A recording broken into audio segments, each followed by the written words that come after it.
Good afternoon, North Island College hiring panel. My name is Sean.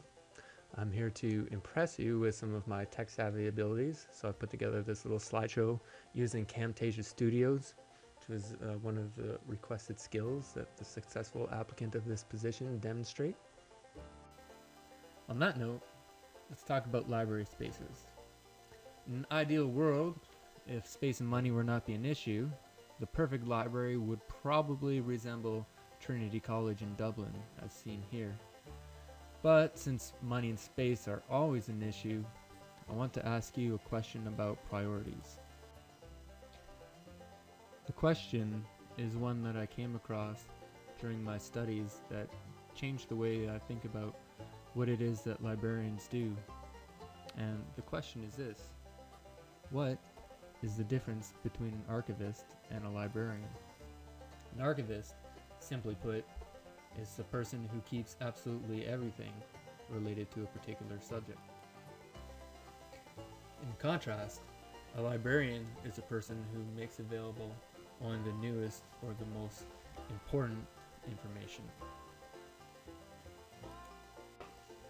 This definition greatly oversimplifies things, I know, it's broad strokes, but the point I want to make is that even if money and resources weren't an issue, you would still need an enormous space to accommodate such a collection. An archive is a beautiful thing, beyond a doubt, but the distinction is that an archive prioritizes the material over the user, and the users come because of the material. A library, in contrast, has to prioritize the needs of its patrons, and the material reflects those needs.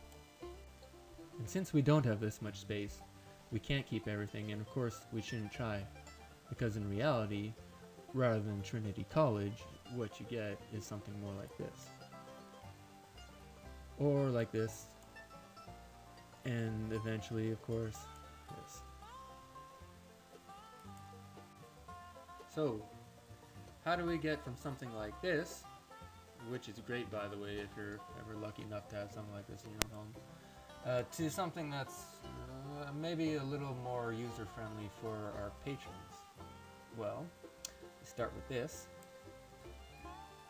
what we call some good old-fashioned weeding. Librarian, of course, needs to be ruthless as possible when making room on the shelves, and eventually transition into something a little bit more like this. All this open space in the middle of a library or information commons with busy collaborating patrons is a beautiful thing. But it's also a sad trend for our bibliophiles, and many librarians, including myself, will proudly self-identify as such. However, it's a wonderful technological world, and the trend in libraries, particularly in academic settings, is a little less of these, and a few more of these. Or at least some tables, plugins, and wireless network.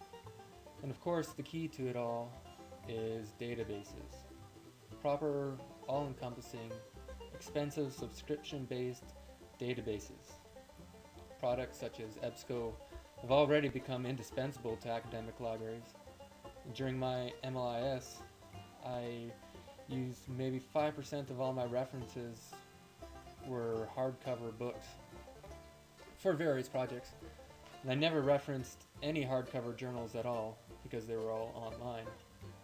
95% of everything I referenced was electronic material, with about a 50-50 split between free online content, usually I found in professional library blogs, or, of course, Emerald Online, EBSCO, LexisNexis, and all our favorite subscription-based information gatekeepers. And we move from this, which we all love and remember, toward something more like this, which, if nothing else, takes up very little space.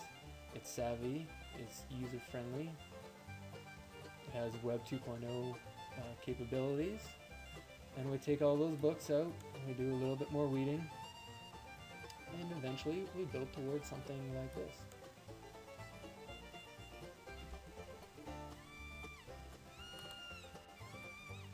Well, we're 5 minutes into this presentation already, so I want to make my takeaway message clear, which is that the priority, I think, has to be to make the library a comfortable and inviting space where students love to work, and in particular are free to work together, collaborating, searching, emailing, talking.